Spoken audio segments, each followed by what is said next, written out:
वंदे मातरम। मतदाता साथियों, जैसे कि आपको पता है राजस्थान में SIR कार्यक्रम यानी ज्ञान पुनरीक्षण कार्यक्रम जो चल रहा है, जिसमें BLO जो है वो घर घर जा कर के जो भी मतदाता है उनको परिगणना प्रपत्र है, वो इन्यूमरेशन फॉर्म है, वो उपलब्ध करवा रहे हैं और उसको भर करके आपको वापस BLO को सबमिट करना है। अब इसमें मैंने पिछली बार बताया भी था वीडियो में कि आप ऑनलाइन भी ये काम कर सकते हैं और ऑनलाइन करेंगे तो आपको किसी भी तरह का कोई भी डॉक्यूमेंट ना तो BLO को देना पड़ेगा और BLO की भी एक तरह से मदद हो जाएगी और आपके प्रोसेस है वो काफ़ी हद तक आसान हो जाएगा। इसके संबंध में मैंने वीडियो बना रखा है। अब बात करते हैं कि ऑफलाइन, हालांकि सभी लोग ऑनलाइन नहीं कर सकते, तो ऑफलाइन में BLO आपको जो फॉर्म देंगे उसमें आपको क्या क्या एंट्री करनी है, किन किन को किस तरह की एंट्री करनी है और 2002 की वोटर लिस्ट में नाम है उनको किसकी एंट्री करनी है और जिसका नाम 2002 की वोटर लिस्ट में नहीं है उनको क्या करना है। तो सबसे पहले तो इस तरह का जो फॉर्म आपको देंगे जिसमें आपको BLO का नाम वगैरह होगा, आपके ऊपर यहाँ निर्वाचक का नाम वगैरह या आपका एड्रेस वगैरह सारा आ जाएगा, क्रम संख्या वर्तमान में जो भी है आपकी ये डिटेल्स आ जाएगी। एक फ़ोटो आपको यहाँ लगा हुआ मिलेगा और दूसरा फ़ोटो आपको जो लेटेस्ट रंगीन फ़ोटो है आपको वो यहाँ चिपकाना पड़ेगा। अब इसके बाद में यहाँ जो जैसे पहला कॉलम होगा जन्म तारीख का, अब जन्म तारीख आपकी जो डेट ऑफ बर्थ है वो आपको भरनी है, लेकिन जन्म तारीख पूरी भरनी है। अब यहाँ जैसे दिन, माह और वर्ष, यानी जब पूरी का मतलब हो गया कि अगर मान लो किसी का जन्म 15 जनवरी 2010 का है या 2005 का है तो 15 का मतलब 1-5, उसके बाद में जनवरी है तो 01 करें और उसके बाद में 2010 है तो 2010 पूरा लिखना है। दूसरा है आधार संख्या, आधार संख्या आपको यहाँ लिखनी है, हालांकि ये वैकल्पिक है, अनिवार्य नहीं है। अगर आप चाहे तो यहाँ अपने आधार संख्या लिख सकते हैं।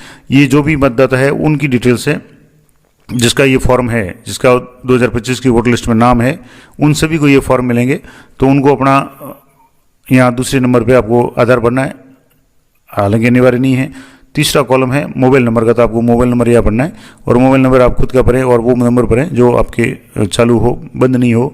उसके बाद में आपको पिता या अभिभावक का नाम भरना है, तो जो भी वोटर है जिसका भी ये फॉर्म है वो अपने पिताजी का नाम यहाँ भर दें। उसके बाद में पिताजी या अभिभावक का EPIC नंबर अगर आपके पास में है, उपलब्ध है, तो आप यहाँ लिख दें, यानी वोटर कार्ड संख्या लिख दें।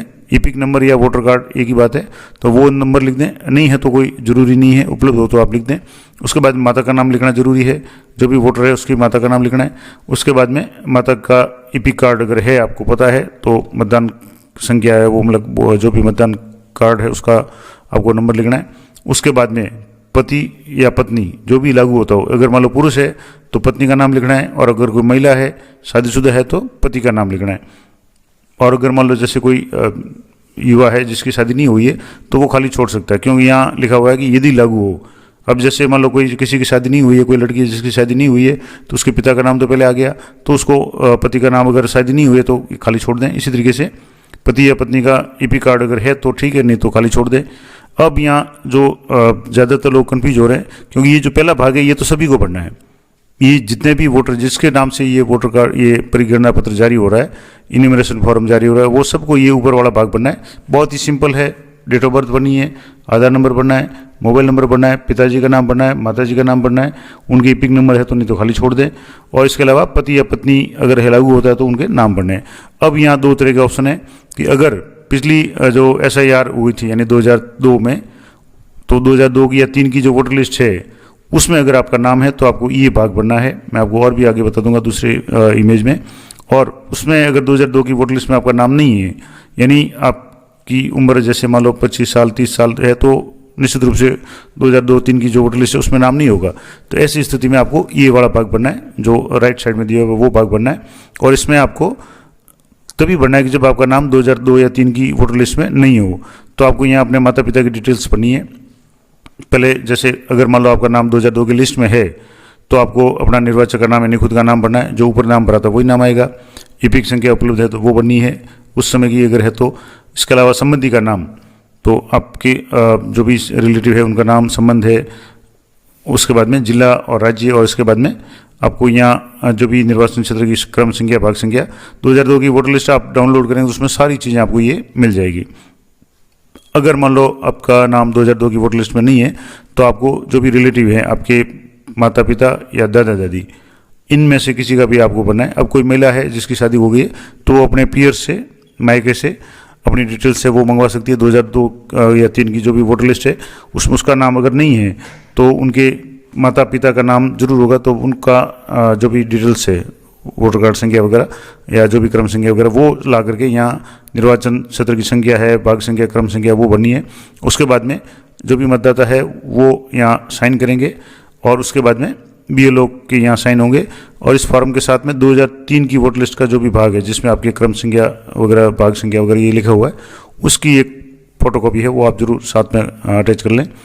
तो ये तो हो गया। अब मैं थोड़ा सा इसको और भी डिटेल में बताऊंगा कि दो तरह की जो कंडीशन मैंने बताई थी कि ऐसे मतदाता जिनका 2002 की मतदाता सूची में नाम नहीं है, लेकिन उनके माता पिता या दादा दादी का नाम 2002 की सूची में है, तो उनको ये भाग तो खाली रखना है, यानी जो लेफ्ट साइड का भाग है ये खाली रखना है, ये जो भाग है राइट वाला वो भरना है। और इसमें अपने माता पिता दादा दादी की सूचना है, जो पिछले विशेष ज्ञान पुनरीक्षण कार्यक्रम यानी SIR जो हुआ था 2002 में, उसकी सूचनाएं यहाँ आपको भरनी है। बाकी का काम सेम होगा।